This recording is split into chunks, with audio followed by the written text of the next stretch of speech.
กราบสบายดีทุกคนกราบสบายดีบรรยากาศยามเศร้าๆอากาศหนาวแห้งพ่อแม่พี่น้องพากันรอมา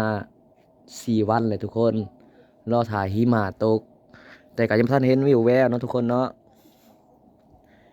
เพราะว่าอัน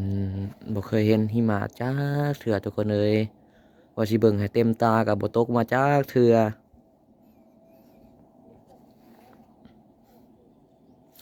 ตอนนี้ก็สิอยู่ทางนี้ก็สิอยู่ประมาณ8 โมงกว่าๆเข้า9 โมงแล้วทุกคน แต่ว่าเวลานี่สิลื่นทางบ้านเฮาเนาะอยู่2 ชั่วโมงทุกคนโอ้ยหนาวแฮงมื้อนี้ก็สิเป็นมื้อที่ว่าเก็บแตงเนาะทุกคนเนาะบ่าวควันก็จะบ่ได้ถ่ายให้พี่ให้น้องเบิ่งเพราะว่า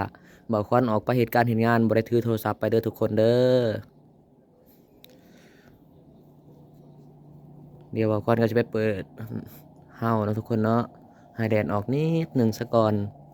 มื้อนี้หัวหน้าเพิ่นว่าหรือว่าเฒ่าแก่เพิ่นว่าสิมาหา9 โมงทุกคน มื้อนี้เป็นมื้อเก็บหมากแตงโอ้ยหนาวจะได้กับพ่อกันโอกาสหน้าเด้อพ่อแม่พี่น้อง